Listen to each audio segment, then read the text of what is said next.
Now, the greatest radio shows of all time. Suspense. The Shadow Node. Washington calling David Harding, counter-spy. Classic radio theater. The Great Gildersleeve. Fibber McGee and Molly. Dragnet. Gunsmoke. The Lone Ranger.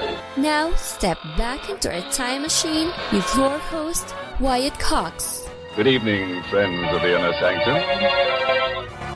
Comedy this hour, Jimmy in Boston's tickled to death because it's an episode of Marie Wilson and My Friend Irma from April 5th, 1948. Irma getting an inheritance, or does she? Jane? Jane? What is it, Irma? Oh, Jane, why do people think I ought to be a novelist? A novelist? Well, I don't know, honey. What makes you say that? Well, every time I talk to them, they say, Irma Peterson, you're one for the books. Well, that's what you can expect when you listen to My Friend Irma. Friendship, friendship, just a perfect friendship. When other friendships have been forgot, theirs will still be hot. My friend Irma.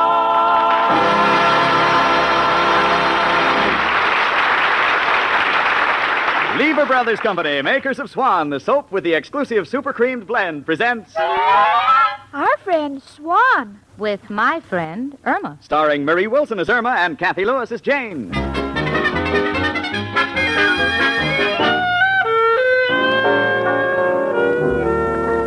The other day, I was talking to an eminent psychologist, and he was telling me about a thesis he was writing entitled The Human Mind and Where It's Going. Then he met my roommate, Irma Peterson, and he changed the title to The Human Mind and Where It Got Lost. Well, Irma affects different people strangely, but me, Jane Stacy, I love her. In fact, I can't wait for the day to be over and the door to open and have Irma Peterson come into the room saying, Oh, Jane, I'm so disgusted with everything. I hate my job and the way my boss, Mr. Clyde, treats me. Why, honey, what happened today? Oh, it's all his fault. He yells and he gets me so confused. You? Confused? Yes, he asked me to put some ice water in the pitcher on his desk, and then he asked me to fill his fountain pen with ink. Think I got mixed up. What happened, honey? He was blue all day. Well, honey, don't bring your work and your troubles home with you. Just relax. Here's part of the paper. Here's the comics. I don't feel like the comics, Jane. Haven't you got something light to read? Irma, really, you have lots to be thankful for. No, Jane, the future holds nothing for me. I can look at my mind and see there's nothing there. Say, Irma, listen to this story in the newspaper. What to say, Jane? It says, eccentric farmer leaves $50,000 to unknown niece. Henry Peterson, a farmer in Minnesota, was found dead. At his bedside was a note leaving his estate appraised at $50,000 to a niece named Irma. Investigators are seeking the whereabouts of the heiress. Irma, does that sound like one of your relatives? Gee, I don't know, Jane. None of my uncles was eccentric. Well, of course, there was my Uncle Peter. He was kicked in the head by a mule, but he wasn't eccentric because he didn't shoot the mule. He bought it bedroom slippers. Well, but Irma, honey, did you ever have an uncle named Henry? Henry, who was a farmer? Well, I think so. He raised corn, but he got in trouble over distribution. Distribution? Yes, he wouldn't sell it by the bushel, just by the bottle. Well, that sounds like a relative of yours. Irma, I've got a funny hunch that you're liable to be the heiress.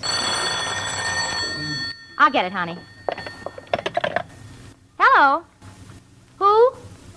Mr. Silk of the law firm of Lerner, Daroff, and Matt? Yes? You want to talk to Miss Peterson? Oh, you're investigating all Irma Petersons. Yes, she's my roommate. You'd like to come out and interview her in regards to the estate of the late Henry Peterson? Yes, I just read about it. You come right out. Tell him to take a cab, Jane. I'll pay for it. Yes, it's 8224 West 73rd Street, apartment 3B. We'll be waiting for you. Bye. Oh, Irma, I've got a terrible feeling that you're going to get $50,000. I'm so happy for you. I'm so happy for you, I could just cry.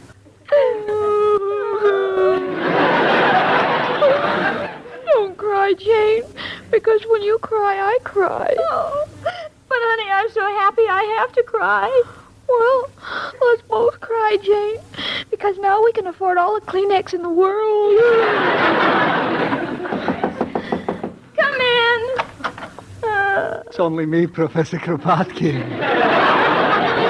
Girls, what's the matter? You're crying. Oh, Professor, something terrible has happened. My poor Irma, what is it? I just inherited $50,000. Oh, that's... What? That's right. Her Uncle Henry died. $50,000? Congratulations, Miss Peterson. Miss Peterson? You always called me Irma. Naturally. Yesterday you were a poor working girl everybody felt sorry for. But today you're a millionaire. But, Professor, money won't change me. I'm what I am, and nothing can be done about it. I mean... Irma, my darling little pigeon, you mean now that you're rich, you'll still talk to a poor man like Kropotkin? Well, why not? The rich and poor can live together. After all, the Rockefellers talk to the Joneses. Irma, that's only because the Rockefellers own the phone company, and every time the Joneses talk, the Rockefellers get the nickel. Let's face reality, Irma, darling. You are lucky and you have our blessings. Of course, we're not sure that Irma's getting the money, Professor, but she seems to fit the general description of the family. Yeah, and a Mr. Silk from the lawyer's office is coming over to check on me. My little Irma, rich girl. Oh, what a life of luxury you'll lead. With money like that, you'll have a Parisian chateau. Oh, no, I look ridiculous in those French hats. Come in. Hello, girls. Hello, Professor. Hello, Mrs. O'Reilly. Girls, could I trouble you for a little brown shoe polish?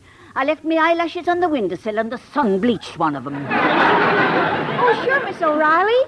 Tell me, why is everyone looking so happy? I just inherited $50,000. Irma, you've been in the sun too long, too. No, it's true, Mrs. O'Reilly. We have an heiress in our midst. Glory be. Mm-hmm. Well, Irma, now that you're such a lady, I suppose you'll be expecting me to improve your quarters. What do you mean improve? Let me tell you, Mrs. O'Reilly, you would have to have this building painted, plastered, and completely renovated before you could get it condemned.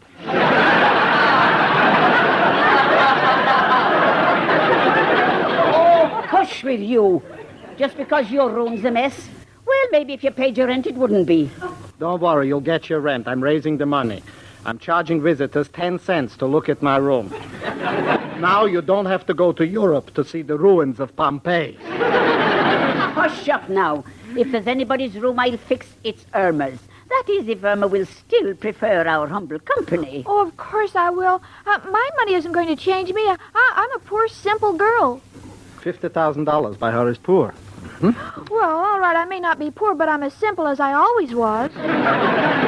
Gosh, I can't mingle with the rich. I'm not the kind of a person who likes to ride on foxes and go out with hounds. Oh, Irma, I know nothing will ever change you, honey.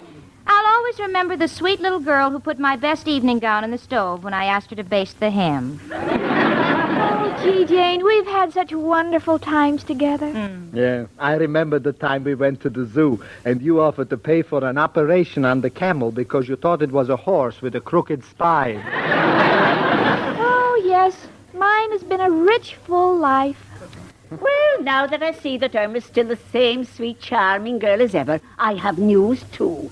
You're all invited down to my place this evening for a little birthday party. Oh? It's my birthday. Oh, congratulations, Mrs. O'Reilly. I'd love to come.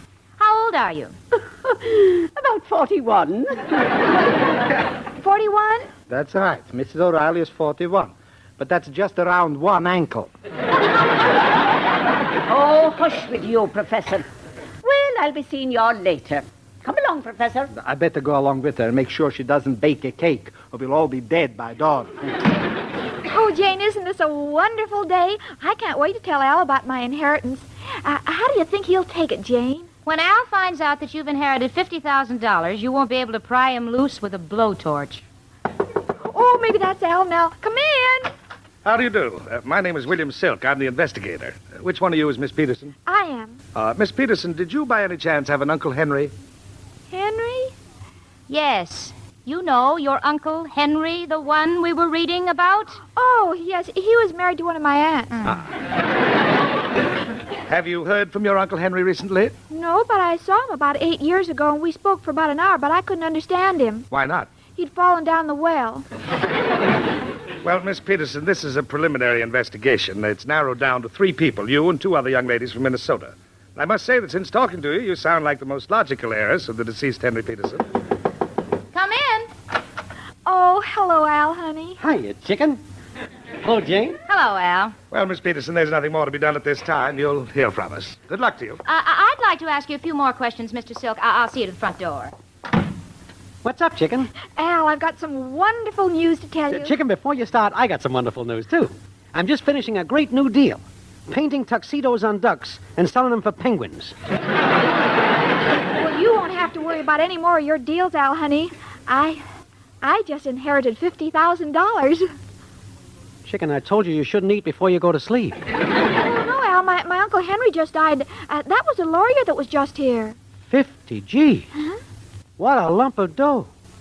Why, the total rewards out for my friends don't equal that. Well, Al, now that I have money, we can get married. Can't we? Married?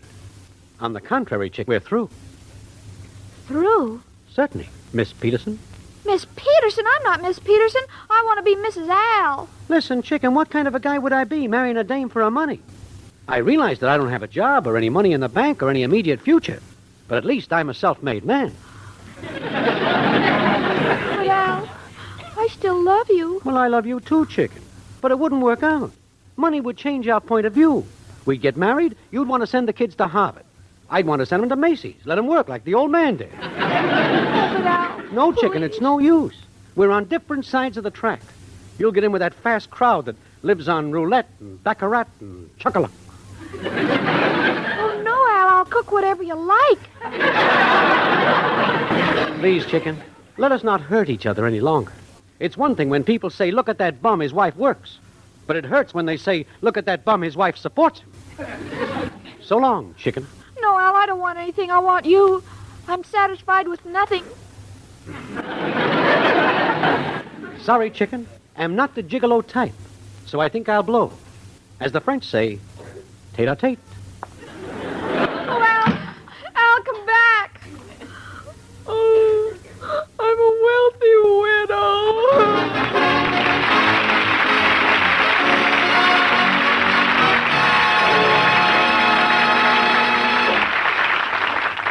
April 5th, 1948, Marie Wilson and My Friend Irma on Classic Radio Theater with Wyatt Cox. You're listening to Classic Radio Theater with Wyatt Cox. Now more of My Friend Irma, May 5th, 1948.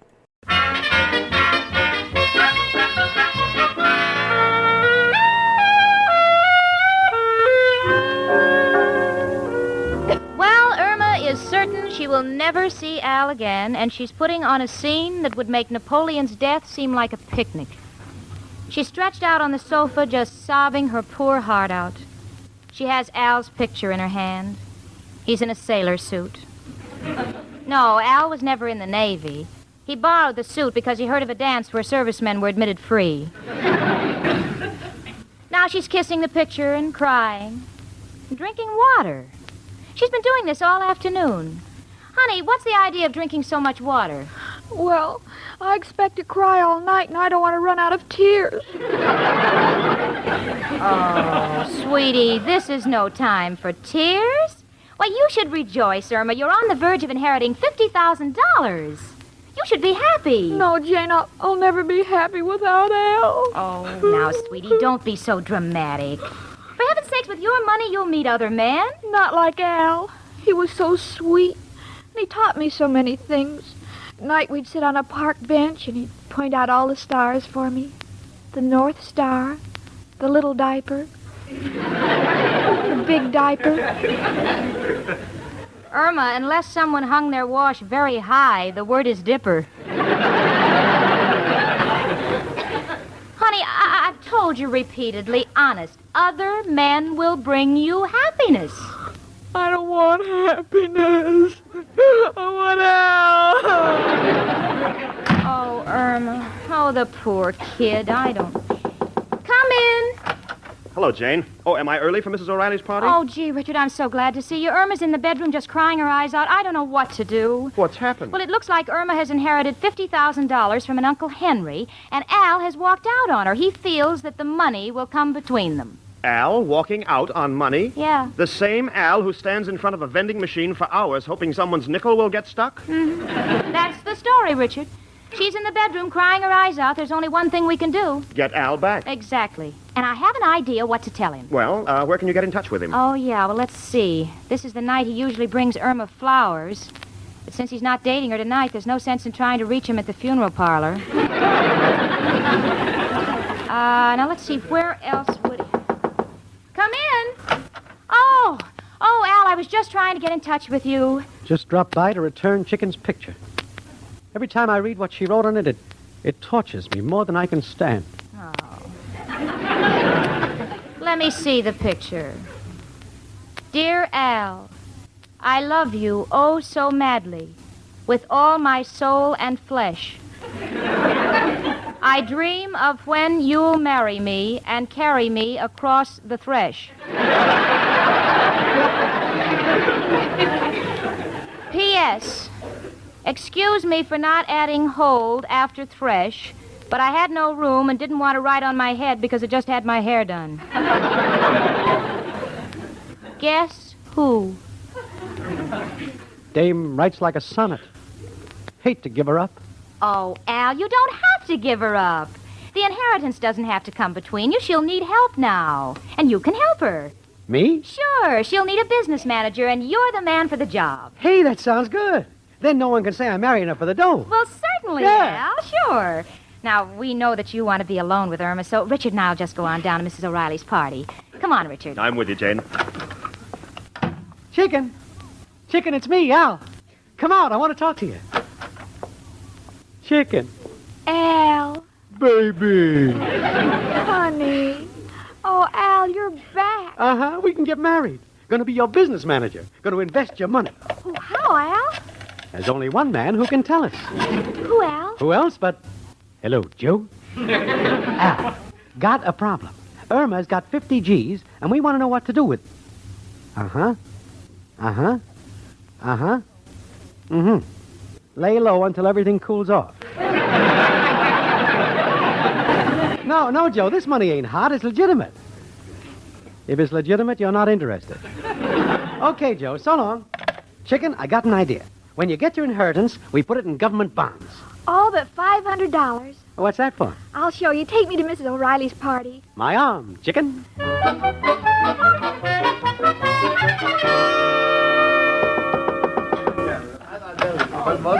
Hi, everybody. Taking everything. Irma. Oh, Al. Irma and Al together. Oh. That's the way it should be. Oh, please, everybody, let me speak. Go ahead, Irma, darling. I've decided that money isn't everything. What is important is friends. You can't take it with you. I'd rather take my friends with me when I go. No, you know what I mean. We know what you mean, Irma, and we love you for it. I want you to all share my good fortune. So after the party, I want everybody to buy themselves a gift. Huh? You know, something you wouldn't spend your own money for. Oh, honey, oh, you Jane, don't I have... insist. Just to show you what you all mean to me. Well, Irma, if you insist. Miss O'Reilly, you're the first. It's your birthday. What do you want to buy? Well, frankly, I've always wanted to have my face lifted. Oh, but I know there isn't enough money. And nobody's that strong.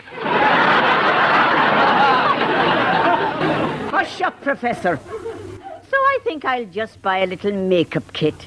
You have no idea how long it takes me to get my face to look the way it does. I just thought you put it in the Mix Master for 5 minutes. All right, Professor. Now, what do you want to buy? Me? Well, Emma, darling, you know I'm playing the fiddle at the Gypsy Tea Room, and nothing would make me happier than to have a larger case for my violin. Oh, are you getting a larger violin? No. I can't stand the food there, and I want to smuggle in my lunch. All right, and Al, how about you? Well, Chicken, since you insist, I'd like to buy one of them big canes with a folding seat on top. You know that gadget sportsmen sit on when they watch the races? But Al, you don't go to the races. I know, but my feet kill me when I'm waiting for that unemployment check. Say, that gives me an idea. See you later. Goodbye. All right, Jane. It's your turn. Oh, honey, I don't want anything. Oh, I insist, Jane. Oh, well, all right, sweetie. I'll pick out something for the apartment, huh? Good. And I'll charge it to my account at Gimbel's. Oh, Irma, on behalf of all of us, we want to thank you. But most of all, your Uncle Henry, who made this possible. May 5th, 1948, My Friend Irma on Classic Radio Theater with Wyatt Cox. The conclusion follows these important messages from your favorite radio station.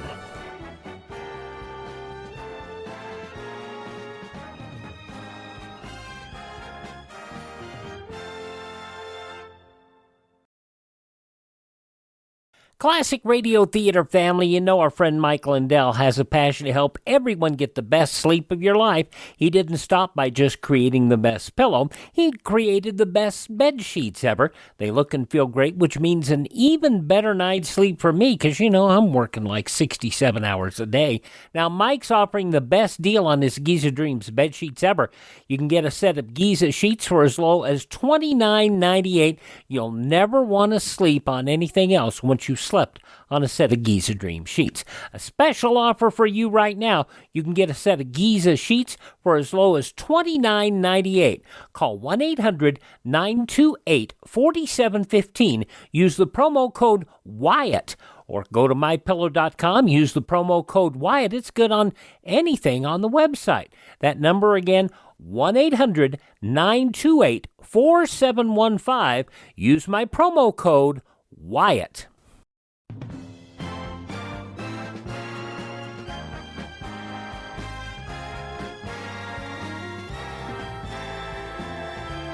Now on Classic Radio Theater with Wyatt Cox, the conclusion of My Friend Irma, April 5th, 1948. Oh, you're all welcome. And I'm sure if Uncle Henry knew he was dying for such wonderful people, he'd gladly do it over again.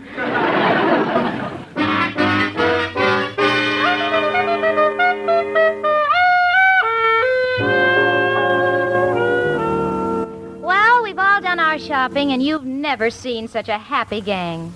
Mrs. O'Reilly has purchased the most extensive makeup kit, everything from lipstick to mud pack. When the professor saw her face, he said, put it back in the mud again. Al and the professor got exactly what they wanted, and as for me, I bought a small Persian rug.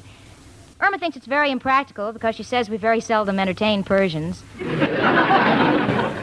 But she's happy beyond words, even though her account at Gimbel's has $500 against it. Jane? Yeah, honey? Gee, you'll never know how wonderful I feel. I helped all my friends, and Al has a job working for me. Yeah. You know, honey, you're what you call a philanthropist. How can you say that, Jane? I was born in Minnesota. Oh. All right, sweetie.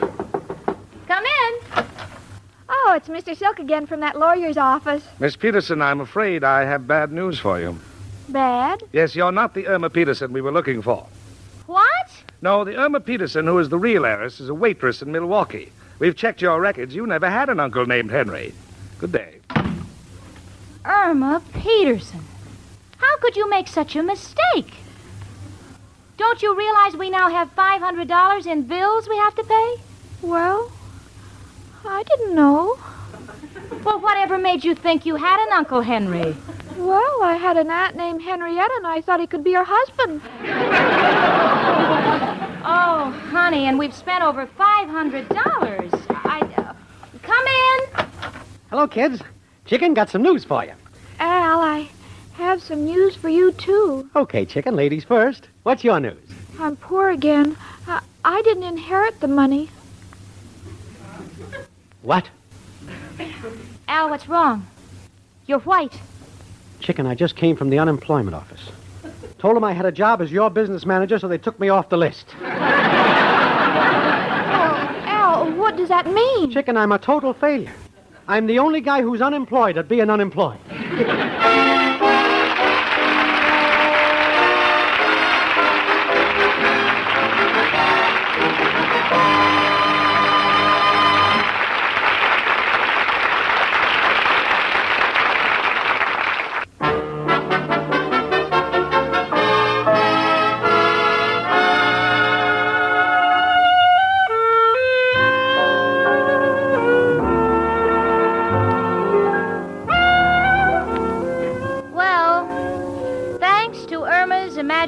inheritance, we have an extra mouth to feed.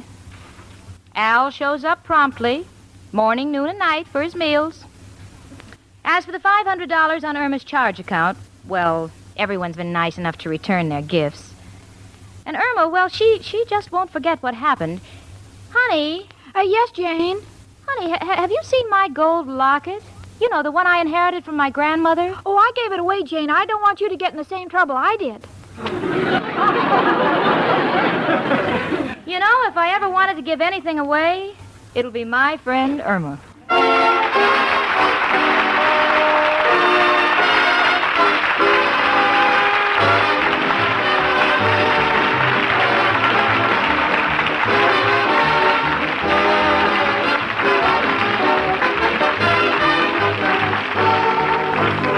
My Friend Irma, presented by Swan, another fine product of Lever Brothers Company, was produced and directed by Cy Howard. Tonight's script was written by Cy Howard and Park Levy. Folks, next Monday evening, listen again to Our Friend Swan. With my friend Irma. Starring Marie Wilson as Irma and Kathy Lewis as Jane. The part of Professor Kropotkin was played by Hans Conried. Ladies, listen. The shortage of fats and oils is still very serious, and it's worldwide. So please keep on saving every drop of used kitchen fat. Your butcher will pay you for every pound. Frank Bingman speaking. My mom had a can right by the stove. She saved that oil and fat till the day she died. April 5th, 1948, My Friend Irma on Classic Radio Theater with Wyatt Cox. Classic Radio Theater with Wyatt Cox, we go to Easter Sunday, April 5th, 1942. Chapter 5 of the 5-part series, The Living God. And this is from Easter Sunday, that Easter Sunday.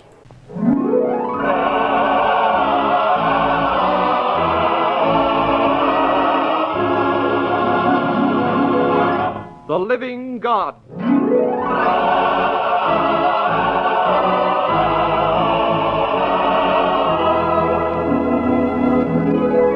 You will hear William Gargan as a roving announcer, Una O'Connor as the old woman, Jane Wyatt as Mary Magdalene, and Pedro de Cordoba as the voice of Jesus in the greatest drama of the ages, The Living God.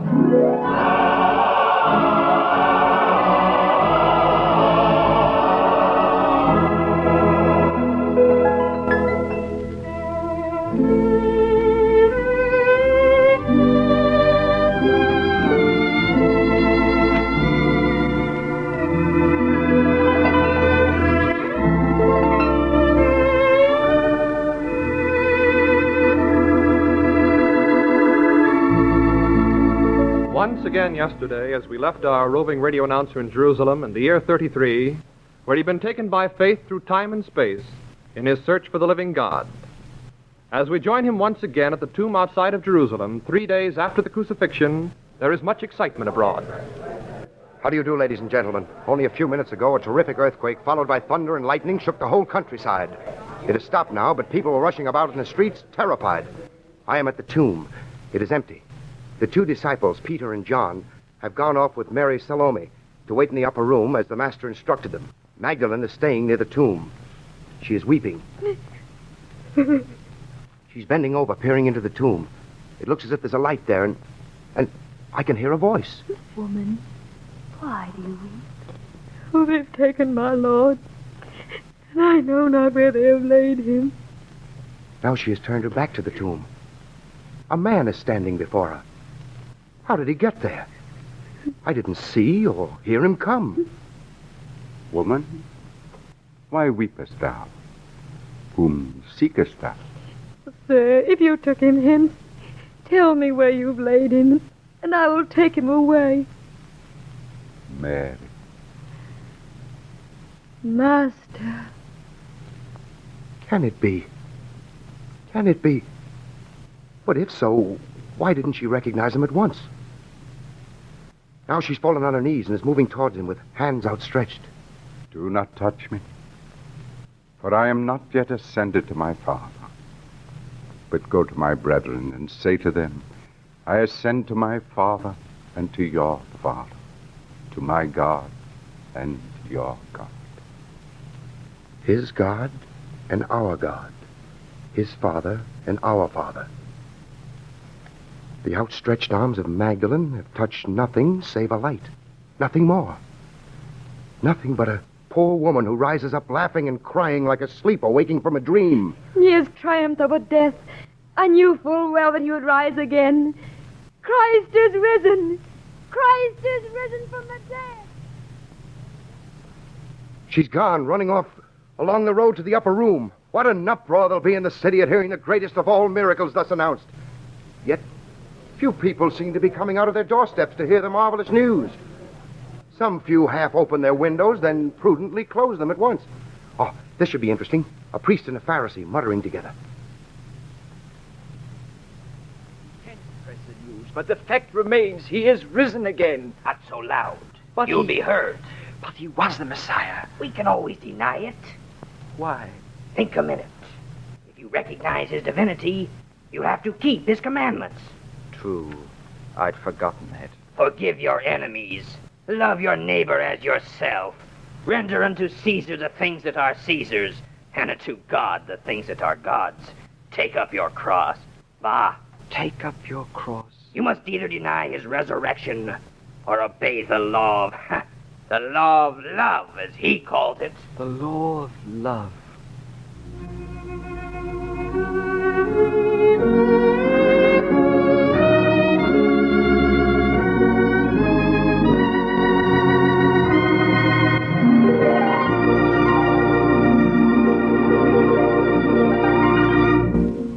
Suppose we go once more to the upper room. Let's see if those he loved with so great a love are resolved to give him back a little of it. We're just in time. There's Thomas going up the stairs, dragged along by James. Thomas shows by his gestures that he can't believe it. Through the opening, I can catch a glimpse of the radiant face of Mary. Someone is talking. It's Magdalene. I was so unhappy. Then he called me Mary, and I knew him. He appeared before us, and we fell at his feet when he said, "Hail." Then he appeared to me, Peter. And he called me by my name. Here's Thomas, too. Happy feast, Thomas. Thomas, the Master has come once more among us. No, I don't believe it. But I tell you, I saw the glowing marks of his wounds. Except I shall see in his hands the print of the nails, and put my finger into the place of the nails, and put my hand into his side, I will not believe. Thomas, my brother, you will believe when you see him radiant in his robe of light. He said we must go down to Galilee to find him. Come, let us go quickly.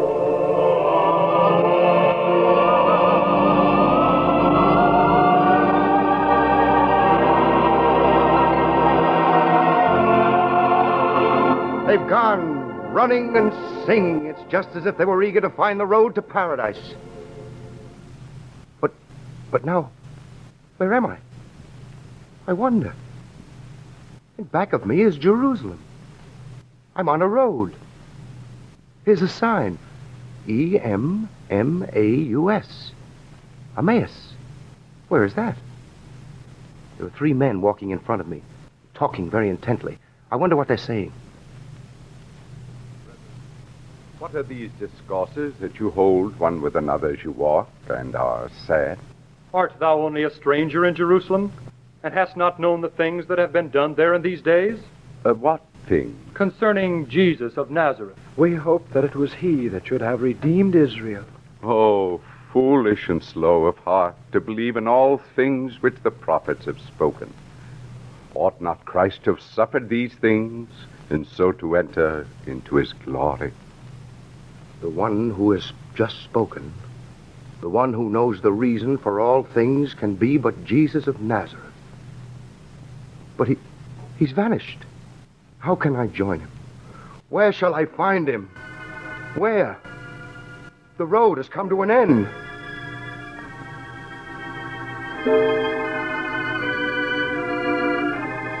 Grows dark. I'm lost. I can no longer see the sign directing the way to Emmaus. Am I out of doors? In a mist?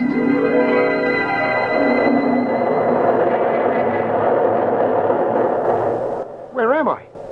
What is this rumble? Another earthquake? No, It's a train. The subway. I'm standing on a sidewalk. Yes, here I am again in New York City. All this hubbub and confusion. Where in this age of chaos shall I find the road to him? Where shall I find the door to the little inn of Emmaus, behind which his faithful followers found burning torches of bread and wine? Where?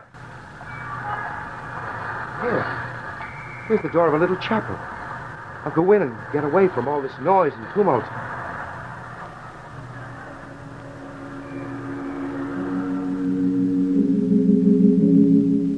Oh, how dark and peaceful it is in here.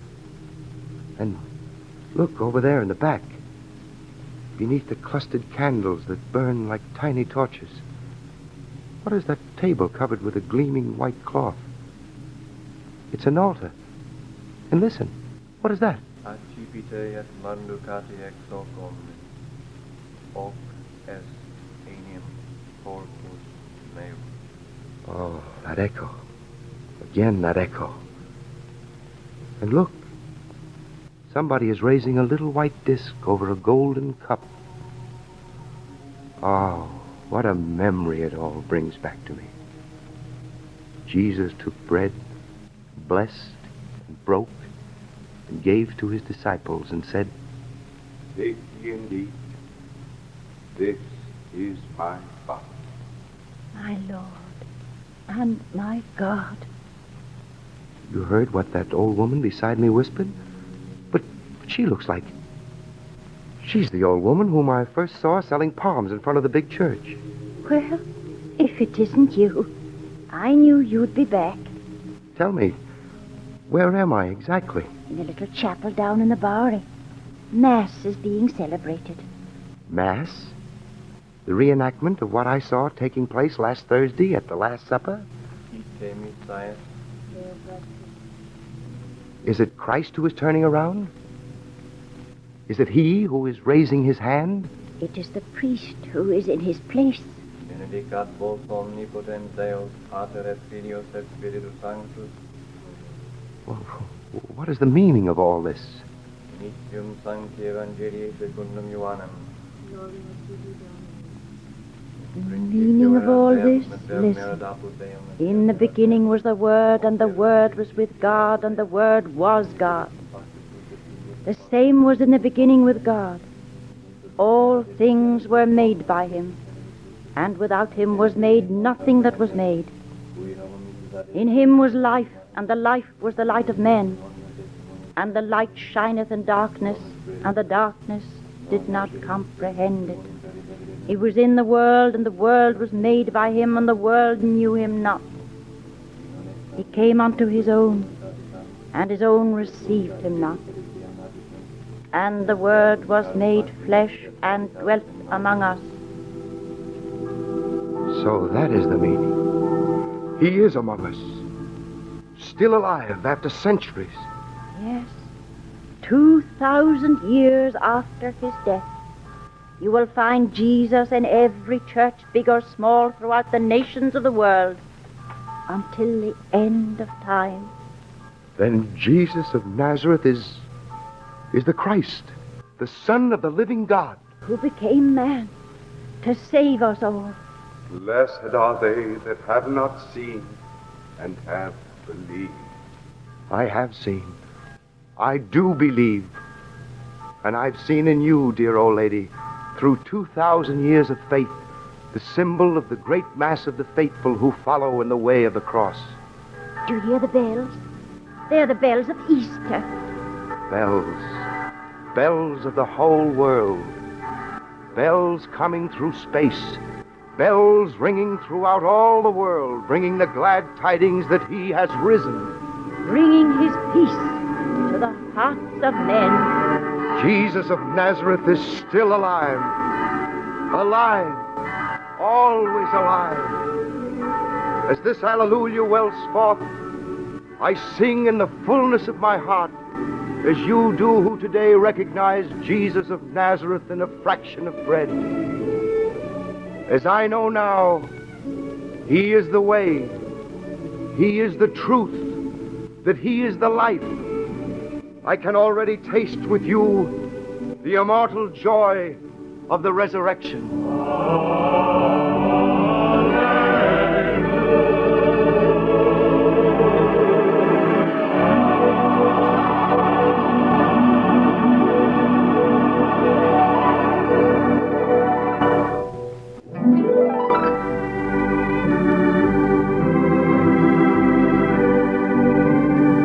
You have been listening to The Living God, produced by the National Council of Catholic Men.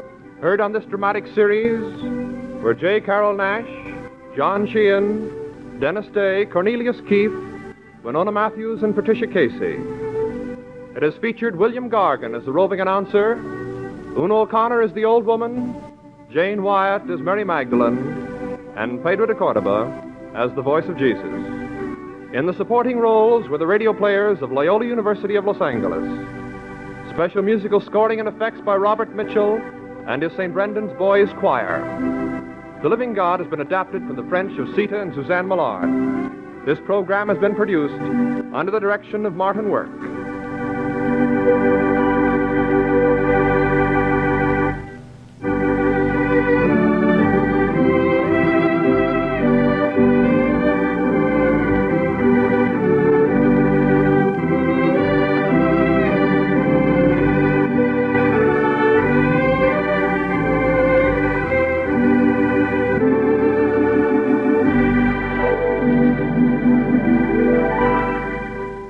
April 5th, 1942, The Living God, here on Classic Radio Theater with Wyatt Cox. Visit our webpage, classicradio.stream. Learn about building a classic radio collection of your own. You can hear all of our podcasts there. Follow us on social media. Buy me a coffee to support the program. That's at classicradio.stream. Thanks for tuning in. Tell all your friends the greatest radio shows of all time are right here at this spot on the dial. Classic Radio Theater with Wyatt Cox on your favorite radio station.